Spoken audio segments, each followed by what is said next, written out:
ပြောသေးအုံတို့လှုပ်စားမယ်နော်ဘာမှထည့်စားမလို့ငါပြောသေးရဲ့အုံတို့ရဲ့စားရဲ့တကြားထည့်စားမလို့နော်အရန်ချိုကြတဲ့လူလည်းတကြားထည့်လို့ရပါတယ်နော်ဒါကတော့စိတ်စိတ်ချူချူလေးငါပြောသေးကအရန်မဲ့တဲ့အတွက်ရန်ချိုနေပြီနော်ဒီဆိုအုံတို့ထည့်ပါမယ်ရှင်ရေထည့်စားမလို့နော်အုံတို့ပဲထည့်လို့ရပြီငါပြောသေးကသူကသူရေထွက်ပါမယ်ကိုကြိုက်တယ်လို့ထည့်လို့ရတယ်အုံတို့မင်းများစားချင်နေတယ်နည်းနည်းစားချင်နေထည့်လို့ရပါတယ်နော်ပြီးငါပြောသေးတစ်ခါတည်းထည့်လို့ရပါတယ်နော်နည်းနည်းပူမလည်းထည့်လို့ရတယ်တစ်ခါတည်း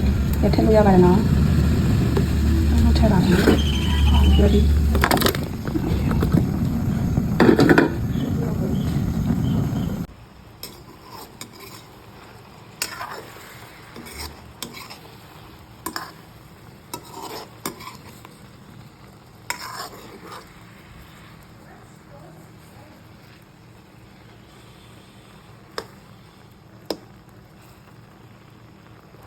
ပြောသေးအရန်ချိုတဲ့အတွက်တကြားထဲစားလို့နော်ဒါအရန်ချိုအရန်ချိုတယ်အရန်လည်းမချိုအရန်လည်းမပေါ်အတော့ပဲစားလို့ကောင်းတယ်စိတ်စိတ်ချူချူလေး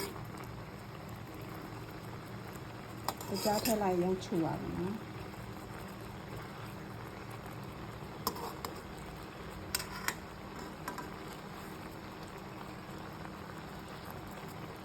ပြောသေးသူကသူအရေးထွက်လိမ့်မယ်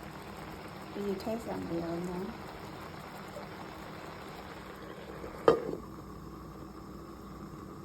ခဏမွေးပြပါနော်ဟောကျူပါမှာဆိုတော့ငါလည်းပဲထည့်တဲ့အတွက်အမြင့်တက်တယ်ခဏမွေးပြလာပါရှင်ကိုတိုက်တဲ့အနေထားမှာမြင်တွေ့ရပါတယ်နော်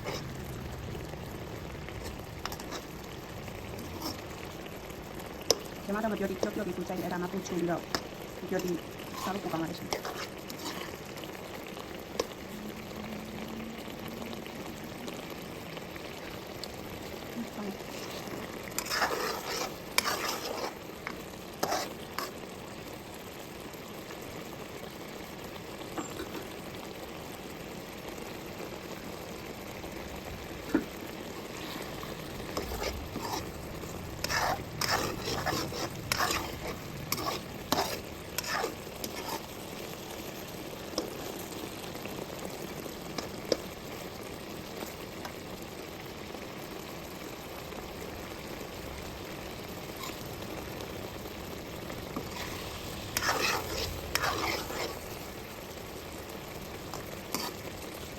ဒီလောက်ဆိုရပါပြီရှင်ဒီလောက်ဆိုရပါပြီရှင်အရန်စားလို့ကောင်းတဲ့ငါပြောကောင်းရပါပြီနော်ချွတ်ဆွတ်စိတ်လေး